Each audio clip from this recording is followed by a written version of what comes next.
Edward Elgar nació el 2 de junio de 1857 en el pequeño pueblo de Lower Burghead, en las afueras de Worcester, Inglaterra. Su padre, William Henry Elgar, y su madre, Anne Greene. Edward fue el cuarto de sus 7 hijos. Su padre, que afinaba los pianos en muchas casas grandes en Worcestershire, a veces lo llevaba consigo, dándole la oportunidad de mostrar su habilidad a importantes figuras locales. La madre de Elgar estaba interesada en las artes y alentó su desarrollo musical. Heredó de ella un gusto discernidor por la literatura y un amor apasionado por el campo. Comenzó a componer a una edad temprana, para una obra escrita y actuada por sus hermanos, cuando tenía unos 10 años. Escribió música que 40 años más tarde reorganizó con solo pequeños cambios y orquestó como las suites tituladas The One of Youth. Hasta que tenía 15 años, Elgar recibió una educación general en Littleton House School, cerca de Worcester. Sin embargo, su única formación musical formal, más allá de las lecciones de piano y violín de maestros locales, consistió en estudios de violín más avanzados con Adolf Polisser. Durante breves visitas a Londres en 1877 y 1878, trabajó en manuales de instrucción sobre reproducción de órganos y leyó todos los libros que pudo encontrar sobre la teoría de la música. Elgar comenzó a aprender alemán con la esperanza de ir al conservatorio de Leipzig para más estudios musicales, pero su padre no podía permitirse el lujo de enviarlo. Sin embargo, fue decepcionante para Elgar que al dejar la escuela en 1872 no fuera a Leipzig, sino a la oficina de un abogado local como empleado.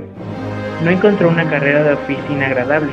Para su satisfacción, no solo recurrió a la música, sino a la literatura, convirtiéndose en un lector voraz. Por esta época hizo sus primeras apariciones públicas como violinista y organista. Después de unos meses, Elgar dejó al abogado para embarcarse en una carrera musical, dando clases de piano y violín, y trabajando de vez en cuando en la tienda de su padre. Elgar, a la edad de 29 años, se enfrentó a una nueva alumna, Caroline Alice Roberts, hija del fallecido mayor general Sir Henry Roberts, y autora publicada de versos y prosas de ficción. 8 años mayor que Elgar, quien se convirtió en su esposa 3 años después.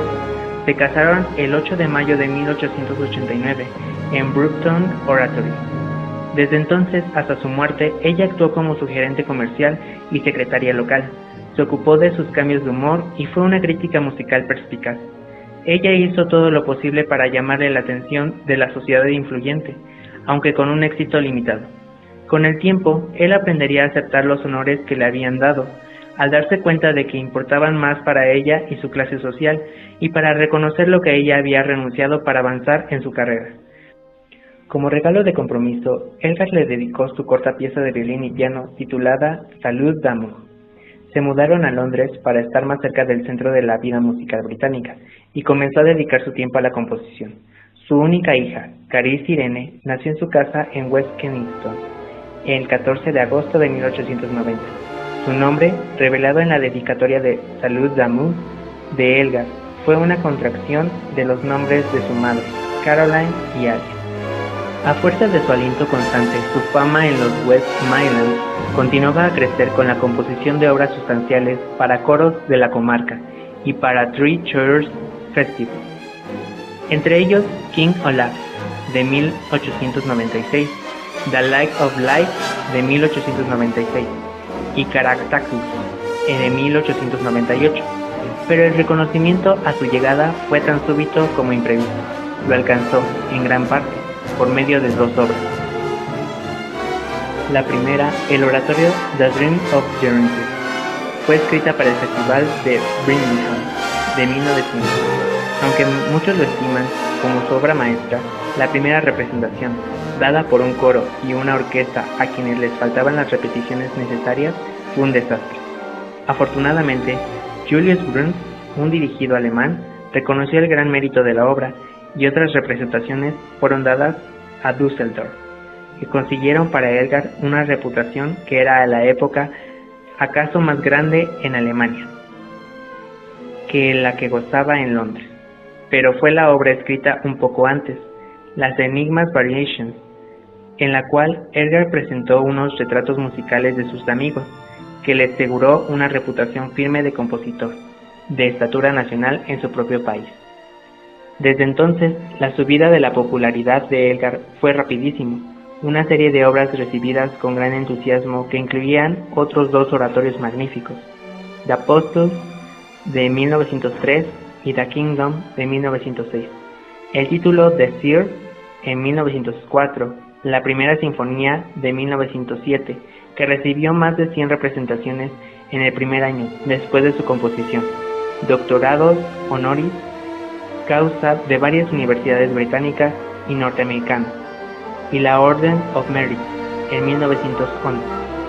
Elgar, el músico autodidacto de una familia de clase media inferior, católico además, un intruso en toda la extensión de la palabra, había llegado al corazón mismo de la alta sociedad inglesa, pero la música de Elgar reflejaba el ambiente optimista de la época en la que fue escrita. La Primera Guerra Mundial cambió aquel ambiente, y cambió también a Elgar, debido en parte a las palabras de Land of Hope and Glory, puestas en la sección central de su primera marcha, Pomp and Circumstance. La música de Elgar ha sido considerada a menudo como una música rimbombante, pero, aunque intensamente patriota, Elgar era también un pacifista que halló difícil reconciliarse con el sufrimiento gratuito de la guerra.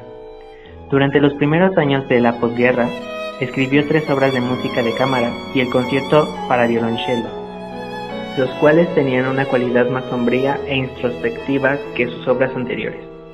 Y con la muerte de Alice por cáncer de pulmón, el 7 de abril de 1920, a la edad de 72 años, su creatividad pareció morir también, aunque siguió participando en varias actividades musicales, incluso hacer unas grabaciones excelentes de sus propias obras para la compañía EMI, todavía en venta.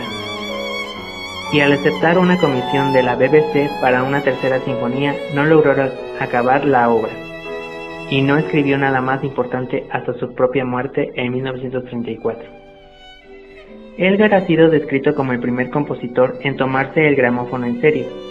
Entre 1914 y 1925 dirigió una serie de grabaciones acústicas de sus obras. La introducción del micrófono de bobina móvil en 1923 hizo posible una reproducción de sonido mucho más precisa, y Elgar realizó nuevas grabaciones de la mayoría de sus principales obras orquestales y extractos de The Dream of Gerontius. A pesar del carácter intensamente inglés de Elgar, su música no es típicamente inglesa, y se le ha comparado muchas veces desfavorablemente con la de compositores alemanes tales como Wagner y Brahms. Después de su muerte, menguó la popularidad de su música, y cuando se fundó la Elgar Society en 1951, las representaciones aún de sus obras más importantes eran raras. Muchos consideran que la influencia más poderosa que transformó la situación fue la película biográfica hecha para la BBC en 1962 por el cineasta de alta fama internacional Ken Russell. Desde entonces la popularidad de la música de Elgar ha crecido constantemente.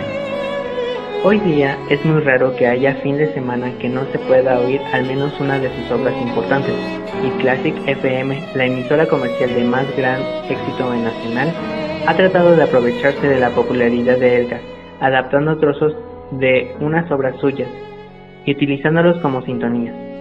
Solo hay Beethoven y Mozart que se ven tan estimados por el público británico, y si continúa la tendencia reciente, estos mismos maestros no pueden tardar mucho en ser derribados. Elgar murió el 23 de febrero de 1934 a la edad de 76 años por cáncer colorectal, y fue enterrado junto a su esposa en la Iglesia Católica Romana de St. Wulfstan en Little Bamberg.